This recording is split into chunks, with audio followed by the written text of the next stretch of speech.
Hey everybody, welcome to episode 19 of What Not to Miss with Chris.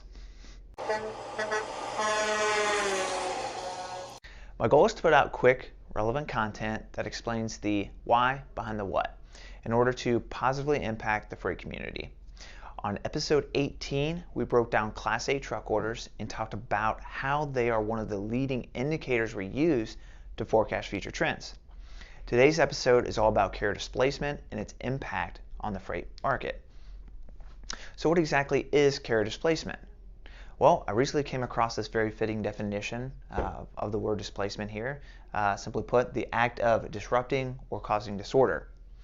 Now in logistics, disruptions or disorder can lead to carrier displacement.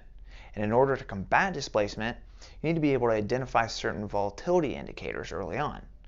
Which brings up the question, how do we identify disruptions and volatility early on in order to alleviate some of the headaches that carrier displacement causes? Well, there are several resources and tactics that we use here at Bridge that would probably take an entire week to explain in detail. So for time's sake, let's just focus on a couple of these tactics today. One of these resources we use is the head haul map you see here. And this is a good starting point in most circumstances because it's important to understand that what happens in one region may have a significant indirect impact on capacity on the other side of the country. Basically, you have to be able to see the forest for the trees, at least initially, that is.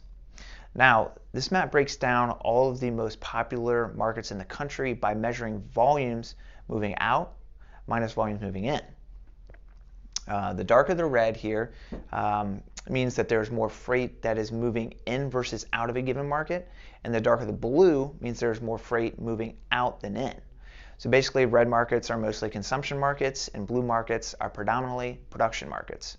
Now, the height of each location represents market share. The taller the section, the greater the market share, and the shorter the market, the less overall market share that market possesses. Now, at a glance, a couple markets stick out right away.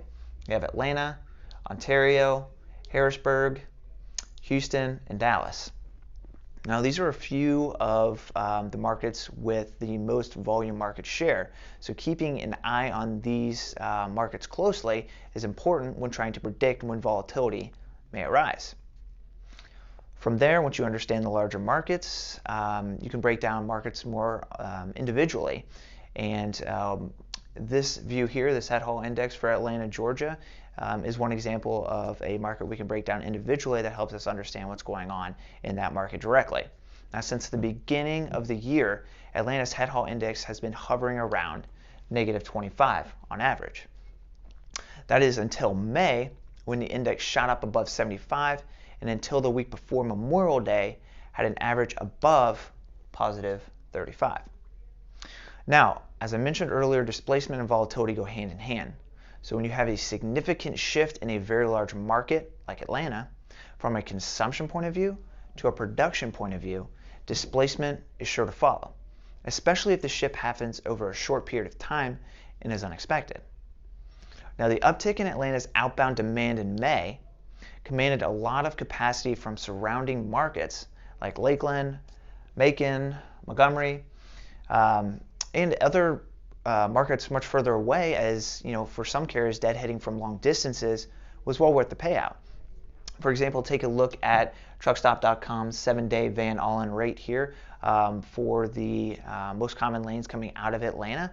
You have a 52-week high and low for some of these lanes like Dallas, Miami, Philadelphia, Louisville. All but two of these lanes over that time period saw all-time highs for that 52-week period for rates coming out of Atlanta, indicating that there was a significant imbalance in supply and demand. Now, as I mentioned earlier, the volatility felt in one market or region can have a domino effect across the map depending upon its severity. So even if the increase in demand out of Atlanta is short-lived, probably mostly due to produce, you could still have some carriers favoring Atlanta over other markets. Case in point, some of the most common lanes out of Dallas go to Atlanta, Denver, Los Angeles, and Phoenix. Now, if enough carriers start migrating their fleets to Atlanta because of a spike in outbound rates, you could start to see a supply shortage in some of these other common lanes. This becomes especially problematic when volatility strikes quickly as shippers have less time to adjust.